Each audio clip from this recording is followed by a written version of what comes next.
Now, with floods threatening crops, businesses and the insurance industry, it's another economic challenge the government needs to face, along with rising inflation and interest rates. Now, one other issue is that to date, floods have caused more price inflation, especially in the building industry, when it comes to repairing victims' homes. And it's caused conflict between builders and the insurance industry. Now, that all feeds into future inflation. Let's bring in here Warren Hogan, independent economist and a consultant at the small business lender Judo Bank.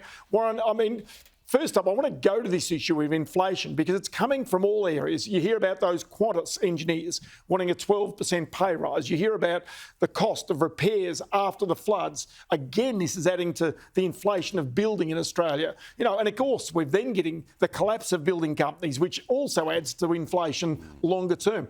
It's as though this story doesn't end. And the question is whether the Reserve Bank has got it right or wrong, that it believes ultimately that this inflation passes.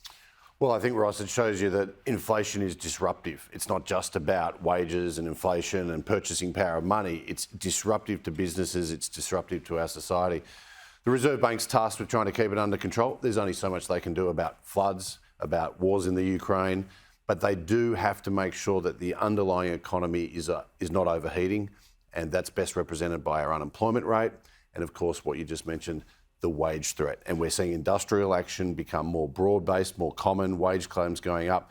This is the big inflation risk for Australia now, is wages and inflation getting entrenched. So I just want to explain this to viewers, and that is that really things such as oil prices, they rise, and we saw overnight they come down. We'll talk about that with Vivek Dar very shortly.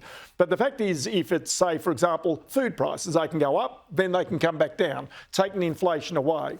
The problem is, as soon as wage claims come in, those wage claims are expected while the prices are rising. We want to keep up with the prices. But the problem is something's got to break that cycle. And there's nothing yet that is going to break that cycle, it would seem. That's right. And you've got to slow the economy, particularly in the presence of very low unemployment. These wage claims may be fulfilled because business have no other choice. They're doing everything they can just to hold on to stuff, let alone expand and get new stuff. So you've got to slow the economy, and what you want to avoid is the situation we found ourselves in the 1970s and 1980s, where ultimately the only way you get rid of an inflation is to put the economy into a deep recession. We saw that in the US in the early 80s and here in the early 90s. And that's the threat in the United States right now. And it's also the threat in the UK, where inflation could go to 11%. I think it's the threat everywhere. It's just whether or not we can pull off, we being all central banks around the world, can pull off a soft landing now in the next 12 months, or whether or not the economy proves more resilient to higher interest rates, that the economy gets away from central banks and that the inflation starts to become... Okay, but the way in which normally you would overcome the threat of recession is for governments to borrow and spend.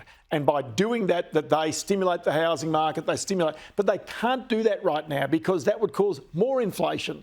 And so as a result, governments are hamstrung because they already have significant amounts of debt they've taken on to get through the COVID recession. Now they're confronted with a second threat, and that's the problem, as I see it. That's totally a problem. And that's where those cost of living measures we saw here in Australia earlier in the year are sort of counterproductive. They add demand to the economy, they help some people, but they make the Reserve Bank's task harder. Governments now can focus in and be smart about dealing with particular issues, whether it's in the construction industry, whether it's in relation to food and floods. Whatever the particular problem is that's sitting there, that's where the government should focus on. Their overall budget position needs to come in.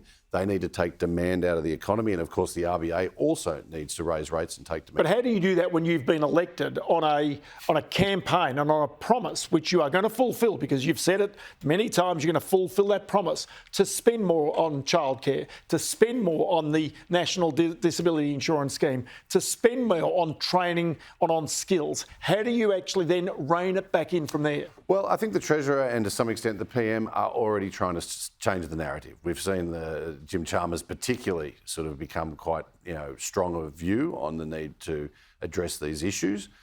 But if we think about our election, the biggest mandate to come out of that was climate change and transition. And of course, no matter where you are in the world, that's going to cost as well. And that's another challenge we face in the next few years. So there's no doubt about that, because that is going to be extremely costly. So Warren Hogan, of course, independent economist, always good with your time here, and many thanks for your time today. Thanks, Ross. Yeah, Warren Hogan there.